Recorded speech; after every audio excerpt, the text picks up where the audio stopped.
Dear students, very good evening. This is your worksheet number 31st. This is the worksheet from your poem Rain on the Roof. प्यारे बच्चों, हमने आज इस worksheet को अपने classroom में भी डिस्कस किया है। जो बच्चे स्कूल नहीं आ पाए हैं उनके लिए मैं वर्कशीट भेज रहा हूं। बाकी जो क्लास में बच्चे हैं उनको मैंने क्लास में समझा दिया। इसका फ़ोटो भी मैं आपके ग्रुप में डाल दूँगा। ये पोएम जो है ये है जो कोएट स्किनी की पोएम है। इसमें वो अपने जो पास्ट को याद करते हुए बता रहे हैं और इसमें वो लिखते हैं when the humid shadows hover all over the starry spheres and the melancholy darkness gentle weeps in the rainy tears, what a bliss to press the pillow of a cottage chamber bed and lie listening to the patter of the soft rain overhead। तो वो बता रहे हैं कि किस प्रकार से वहाँ पर बादल मंडरा रहे हैं। हुमिड शैडोज, इसका मतलब यहाँ पर उन्होंने एक क्लाउड्स की तरह, एक बादल की तरह इनका यूज उन्होंने किया है। ओवर का मतलब होता है मंडराना, मंडरा रहे हैं। और स्टेरी स्पेस का मतलब हो जाएगा तारों भरी जो रात है उसमें वो मंडरा रहे हैं। तारे भरा जो आकाश है उसमें वो मंडरा रहे हैं। और यहाँ पर मेलनकली का मतलब होता है सैड, उदास, उदासी भरा जो अंधेरा है। Gently weeps in the rainy tears, ठीक है। उदासी में ये बादल कैसे रो रहे हैं? आंसुओं में, रेनी टीयर्स, बारिश रूपी आंसुओं से ये रो रहे हैं। और ब्लिस का मतलब होता है हैप्पीनेस। तो वो कहते हैं कितनी ज़्यादा खुशी है। एक पिलो को, एक तकिए के ऊपर जब उन्होंने सर रखा हुआ है उसको दबाने में उनके cottage chamber bed, cottage chamber bed का मतलब यहाँ पर हो जाएगा उनका बेडरूम। तो उस बेडरूम में जहाँ उन्होंने तकिया लगा रखा है सर के नीचे, तो उसको उनको कितना ज़्यादा मज़ा आ रहा है बारिश में। And lie listening to the patter of the sound rain overhead, ठीक है। जो ऊपर जो बारिश की जो बूंदें हैं उनका जो आवाज़ आ रही है ना, पैटर मतलब वहाँ पर उनको जो पटपट की आवाज़ सुनाई दे रही है उसको सुनने में कितना ज़्यादा आनंद आ रहा है।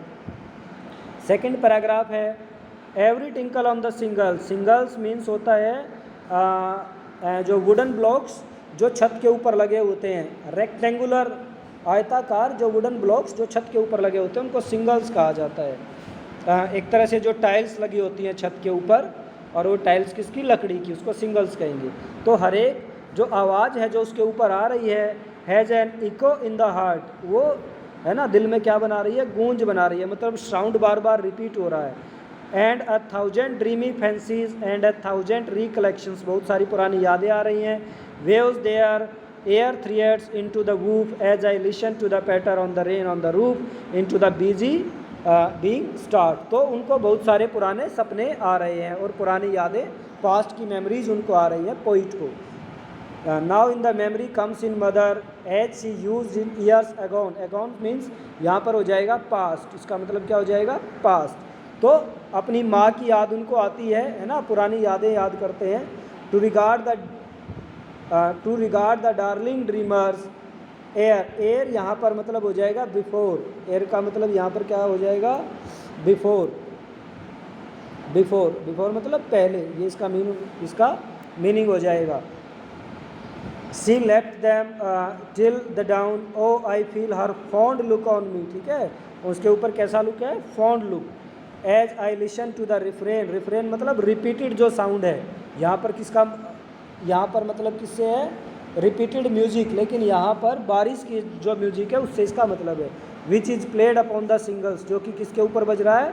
सिंगल्स के ऊपर। मैंने आपको बताया ये सिंगल्स होते हैं। यहाँ पर जो ऊपर आयताकार वुडन ब्लॉक्स लग जाते हैं उसको सिंगल्स कहा जाता है। बाई पैटर ऑफ द रेन, ठीक है। आवाज़ जो वहाँ से आ रही है। बेटा इसका आपको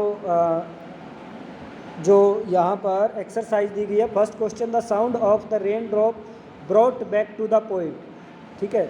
उसको कहाँ लेकर के जा रही है, उसको क्या याद आ रही है? आप देखेंगे मेमोरीज ऑफ द पास्ट, उसको याद क्या आ रही है? मेमोरीज ऑफ द पास्ट, पुरानी यादें उनको आ रही हैं। सेकंड क्वेश्चन है choose the option that matches with the rhyme scheme of the first stanza. अब यहाँ से राइम स्कीम देखनी है। वो राइम स्कीम फर्स्ट स्टेंजा से, आपका ये फर्स्ट स्टेंजा है, यहाँ से मैच हो रही हो, ठीक है। इसकी राइम स्कीम जैसे क्या हो जाएगी? जैसे राइम स्कीम क्या होती है? ये लास्ट वाले जो वर्ड्स होते हैं हम इनको पढ़ते हैं और इनकी राइम देखते हैं। जैसे आप सबको पता है ठीक है, जो आपस में मैच हो रहा है वो। अब जैसे होवर, इसको हम ए मान लेते हैं, होवर। स्पीयर्स होवर से मैच नहीं हो रहा, बी हो गया। ठीक है, ये क्या हो गया, डार्कनेस मैच नहीं हो रहा है, सी हो गया। टीयर्स, टीयर्स, तो ये बी हो गया, मैच हो गया यहाँ से, है ना। पिलो मैच नहीं हो रहा है किसी से, तो डी हो गया। बेड इन में से किसी से मैच नहीं हो रहा, तो ये क्या हो जाएगा, ये ई हो गया। अब पैटर क्या किसी से मैच हो रहा है, देख लो। पैटर अगर किसी से मैच हो रहा हो तो नहीं हो रहा, एफ हो गया। हेड और बेड, ये ई हो गया। तो यहाँ पर राइम स्कीम हो गई आपकी A B C B D E F और ई। यही rhyme scheme, same rhyme scheme आपका नीचे किसी स्टेंजा में होनी चाहिए। तो हमने जब इसको देखा तो आपका डी ऑप्शन यहाँ पर सही रहता है। डी ऑप्शन की आप जब राइम स्कीम देखेंगे तो यही आएगी। ठीक है, सिंग ए हो गया, लाउड नहीं मैच हो रहा है, बी हो गया। फ्लैट किसी से मैच नहीं हो रहा, सी। प्राउड और लाउड हो गया, बी, है ना। और ये हो गया क्लोज, किसी से नहीं हो रहा है, तो ए बी सी तक आ चुके हैं। डी। ड्रीम किसी से नहीं हो रहा, ई। ठीक है, हॉल किसी से नहीं हो रहा, एफ। और ड्रीम और ग्लीम, ये ई हो गया। तो सेम राइम स्कीम यहाँ पर आपका इसका ऑप्शन हो जाएगा, ऑप्शन डी आंसर। तो आपका थर्ड है, personification is a literary device where non living things are given human traits and qualities. Example दे रखा है, the sun smiled at us. अब आपने यहाँ पर पर्सोनिफिकेशन का एग्जाम्पल बताना है, एक इन्होंने दे दिया, यहाँ पर एग्जाम्पल आपने बताना है कौन सा होगा। और all the starry spheres and lie listening, इसका हो जाएगा एंड द मेलनकली डार्कनेस, ये इसका आंसर हो जाएगा। अब होवर जो हमने पढ़ा था, मंडराना, इनमें से किससे कॉरस्पॉन्डेंट नहीं करता, किससे संबंध नहीं रखता। मतलब 3 ऐसे शब्द हैं जिनसे होवर जैसा अर्थ निकलता, मंडराना जैसा एक से नहीं निकलता। फ्लोटिंग क्लाउड से निकलता है, ठीक है, कब बादल मंडरा रहे हैं। फ्लटरिंग बर्ड से हो रहा है ना, ये पक्षी मंडरा रहे हैं। और लिंगरिंग अराउंड, मतलब चारों तरफ जो है मंडराना ही हो गया। सेटलिंग डाउन, ये इसका आंसर हो जाएगा, ये इससे कॉरस्पॉन्डेंट नहीं करता।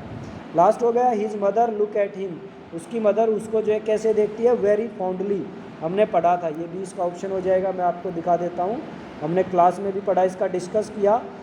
ये आ गया फॉन्ड लुक ऑन लुक। तो बेटा ये आपकी वर्कशीट कंप्लीट होती है, बहुत ध्यान से करें।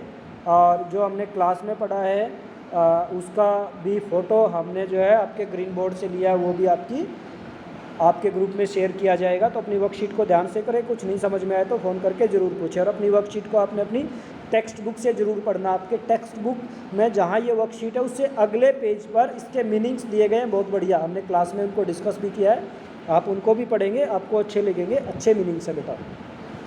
तो अपनी वर्कशीट को बहुत ध्यान से करें, कुछ ना समझ में आए तो ज़रूर पूछें बेटा। Thank you.